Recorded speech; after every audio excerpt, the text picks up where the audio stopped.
Thank you for joining me today. We're moving on to actually the fourth teaching in the mini-series that I'm doing about storms. And so far we've looked at a storm that was the result of somebody's bad decision, which was where we looked at Paul's storm in Acts 27. And we did that over 2 weeks, and then looked last week at Jonah's storm, which was a storm sent by God to get his prophet back on track. And today we're going to look at, and I might actually need 2 teachings for this, not sure yet. But this is the storms that probably concern us the most, and these are the storms that are sent by the enemy, by the devil. Although, to be absolutely clear about this, I don't believe that every storm in our life is something that's sent by the devil. I really do believe that a lot of the storms that we're in are a consequence of bad decisions along the way, our own or somebody else's. I also believe that if we are really submitted to God and we really want to serve Him, that there will be occasions in our life when God actually causes some wind and waves to get our attention, to get us back on track when we've stepped out of His will. But these storms that are sent by the devil are probably, they can be as destructive as any other.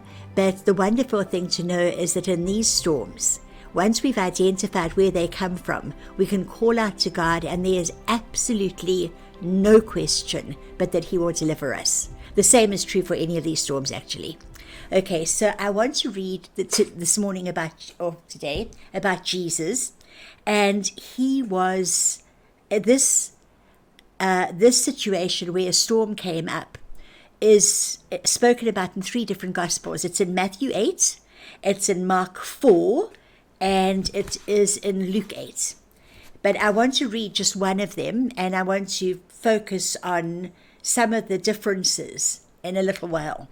In Matthew 8, 23 to 27, and in all of these I'm reading in the New International Version, the NIV. It says in Matthew 8, 23 to 27, "Then he got into the boat, and his disciples followed him." Now the background to this is that Jesus had been ministering endlessly, and he was exhausted. And so they were going to go across the lake to try and get away from the people. But on the other side of the lake, they were going to move into the area of the Gadarenes, or another version will call it the Gerasenes. But this was a place of great demonic activity. So he was heading across the Sea of Galilee, and he was going from where he'd been ministering, and people were being healed, they were being delivered, and they were being taught. And then he was going across and was going to land in a place where the most demon-possessed man in all of the Bible is referred to. He is in that area. So there's a lot of demonic activity. So now Jesus gets into the boat, and the disciples followed him. Without warning, a furious storm came up on the lake, so that the waves swept over the boat. Now here's the thing, but Jesus was sleeping.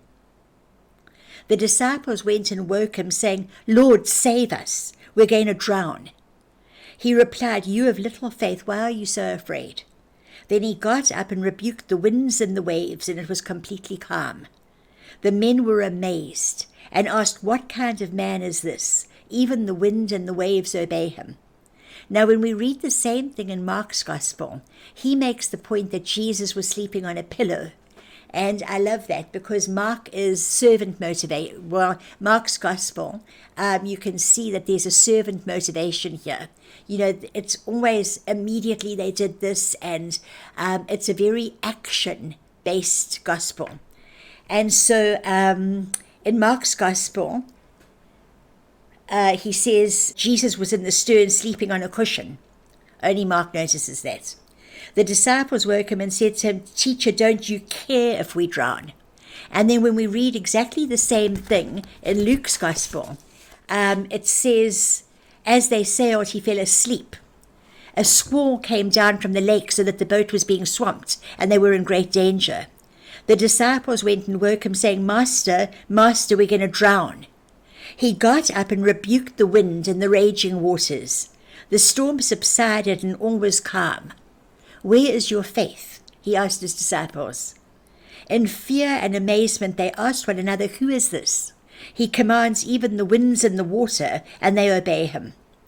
So that was the setting is something that I've described to you about going across and where they were headed.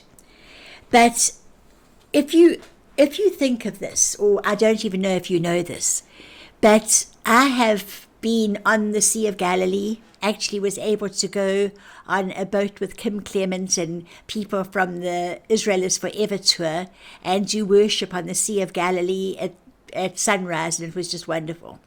But the Sea of Galilee is a very interesting body of water because it's 150 feet below sea level, so it's lower than sea level. It's 30, and I'm going to do this in miles simply because that was what I learned. I won't translate it into kilometers. But it was 13 miles long and 7 miles wide, and squalls would suddenly blow up out of nowhere. So it's 150 feet deep. It's all this, sorry, let me just get this right. It's 680 feet below sea level. 680 feet. Then it's 150 feet deep. It's 7 miles wide and 13 miles long. And so it's a long, narrow lake, and there are hills on either side. And so when a squall blew up, it would be something, suddenly the waves, where it's normally calm, so calm that you can call it a lake.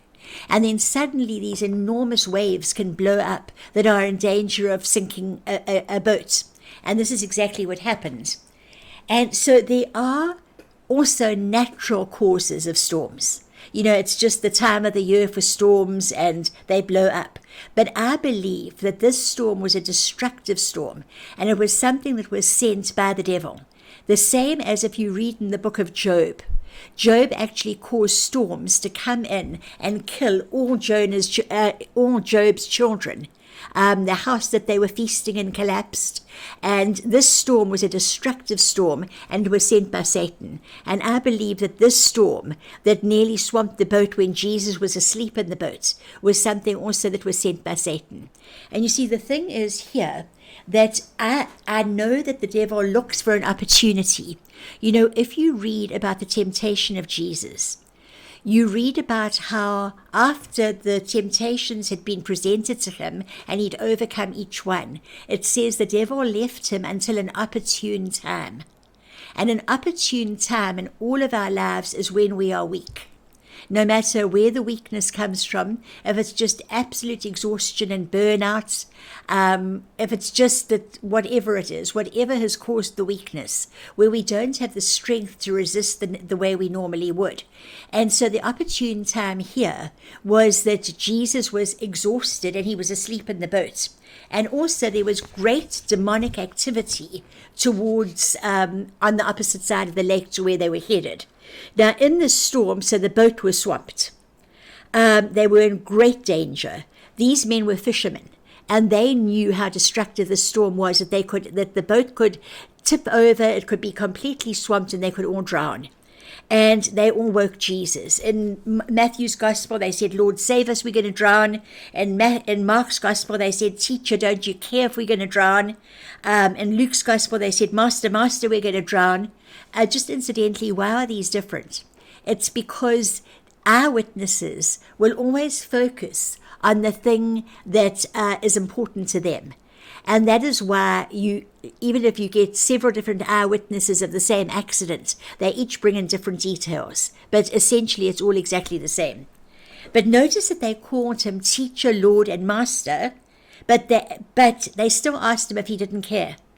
You know, if God is your Lord, if he's your father, if Jesus is your brother, if these things are true, and they are true, you don't ever, ever, ever need to say to God, "Don't you care that I'm suffering?" It says that he's close to the brokenhearted. He binds up the brokenhearted. It says that it just talks about the great compassion that God has toward us. You know, last time I spoke to you about Jonah's storm, and the reason that Jonah didn't want to go and preach in Nineveh was because he really didn't want God to save the Ninevites, because they were extremely cruel people and they were the enemies of Israel. And he was furious that after he'd preached, the king repented to such a degree that he even made the animals get covered in sackcloth and withheld food and water from the animals and from every person in the city. And God had compassion on them. And Jonah was so mad with God. And God said to him, God had actually made a vine grow up over a little shelter that was sheltering Jonah that he'd made, because it was very, very hot. And it says God provided a vine, and it grew up, and then Jonah was happy. And then he provided a worm, which ate the vine and it died. And then he provided a strong east wind that blew around Jonah's head. And Jonah was so mad he wants to die. So God said to him, have you got any right to be concerned about this vine? So he said, I do, and I'm so angry I could die. So God said to him, you are angry about a vine that grew up overnight and died overnight, and shouldn't I be concerned about this great city of 120,000 who don't know their right hand from their left, and their cattle? And that is a marvelous, marvelous explanation of the kind of compassion that God has, not just on his children, but on people and even on animals. And so we must never question whether God cares the way they did. Because you know what? If Satan is able to get you in the middle of a storm that he has brought, if he is able to get you to the place where you blame God, then he's actually won. Even if he doesn't succeed in killing you or robbing everything from you in the storm, if he can change your thinking toward God, then he succeeded. But certain storms in our lives are demonically sent to destroy us. And it's a huge mistake to think that God doesn't care. And it's also a huge mistake to think we're just going to die in the storm. Because all we have to do is open our mouths and call out to God, and he will deliver us. And you know, Jesus equated their fear with a lack of faith. There's absolutely there's no incident in the Bible that ever records an incident where God forsook anybody who called on him in faith. He just never did. In Psalm 46, 1-3, it says, God is our refuge and strength, an ever-present help in trouble. You can also say an ever-present help in storms. Therefore we will not fear, though the earth give way and the mountains fall into the heart of the sea, though its waters roar and foam and the mountains quake with their surging. We don't have to fear. In Psalm 138:3 it says, when I called, you answered me. You made me bold and stout-hearted.